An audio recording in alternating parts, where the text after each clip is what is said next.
नमस्कार दोस्तों, आज हम एक ऐसी इन्वेस्टिंग अप्रोच की बात करेंगे जो स्मार्ट इन्वेस्टर्स की फेवरेट है। इसे कहते हैं फैक्टर बेस्ड इन्वेस्टिंग। ये सिर्फ एक ट्रेंड नहीं है, ये एक साइंटिफिक रिसर्च बैक मेथड है जो आपकी इन्वेस्टिंग की जर्नी को बेटर बना सकता है। तो अगर आप चाहते हो मार्केट को समझकर डेटा के बेसिस पे इन्वेस्ट करना, तो ये वीडियो आप जरूर एंड तक देखिएगा। चलिए बात करते हैं उस इन्वेस्टिंग स्टाइल की जिसकी मैं बात कर रहा हूं।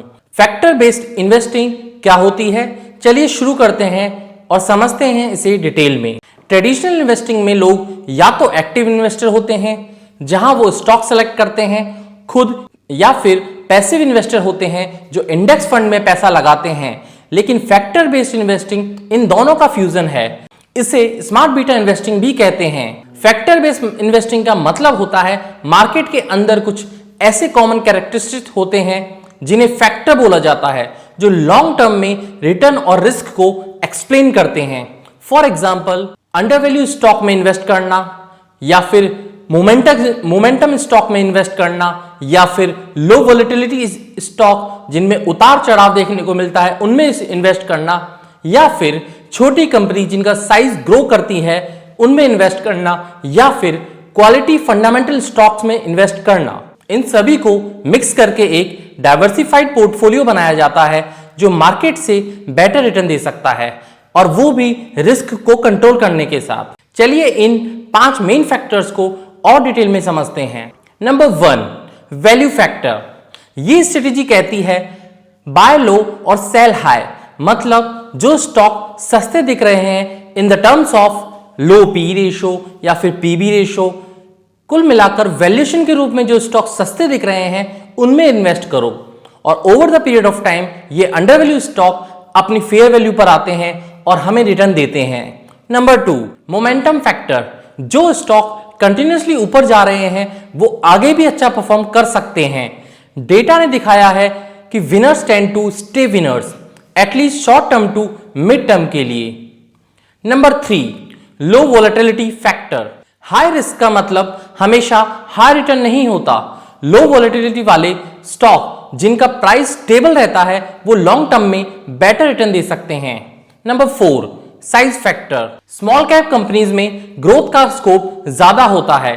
साइज फैक्टर कहती है छोटी कंपनीज लॉन्ग टर्म में ज्यादा रिटर्न दे सकती हैं, बट ये उतनी ही रिस्की भी होती हैं। Number 5, quality factor.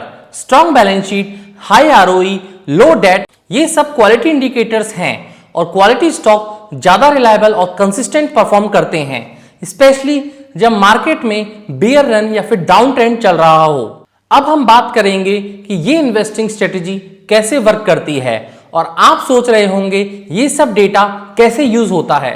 Quantitative models develop किए जाते हैं जो हिस्टोरिकल डेटा का एनालिसिस करते हैं, फिर उस डेटा के हिसाब से पोर्टफोलियो बनाए जाते हैं जिसमें स्पेसिफिक फैक्टर का एक्सपोजर होता है। ये काम usually professional fund managers, quant fund या ईटीएफ के थ्रू होता है। इंडिया में भी अब बहुत सारे फैक्टर बेस्ड ईटीएफ अवेलेबल हैं जिसे आप सिंपल डीमैट अकाउंट से भी ले सकते हैं। अब हम समझते हैं फैक्टर इन्वेस्टिंग के एडवांटेजेस एंड डिसएडवांटेजेस के बारे में।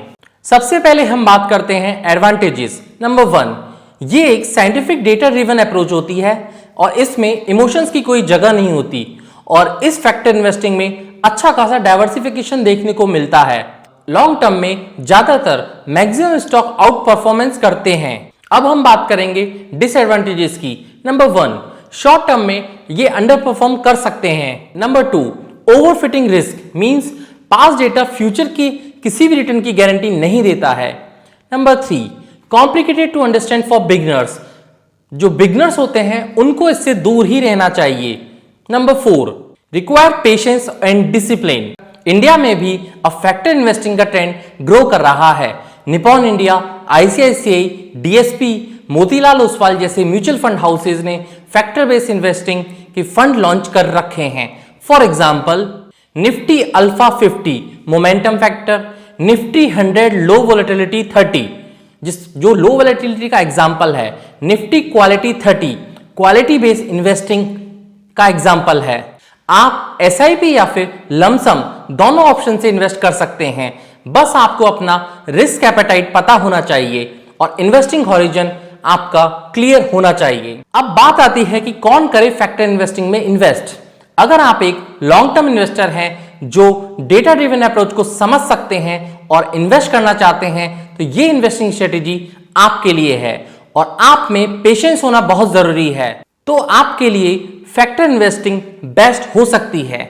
लेकिन अगर आपको इंस्टेंट रिजल्ट चाहिए और शॉर्ट टर्म गेन चाहिए तो इस तरह की इन्वेस्टिंग आपके लिए बिल्कुल भी नहीं है। और वैसे भी मैं हमेशा लॉन्ग टर्म इन्वेस्टिंग को ही अप्रोच करता हूं। दोस्तों, मार्केट को बीट करना काफी मुश्किल होता है लेकिन इम्पॉसिबल बिल्कुल नहीं।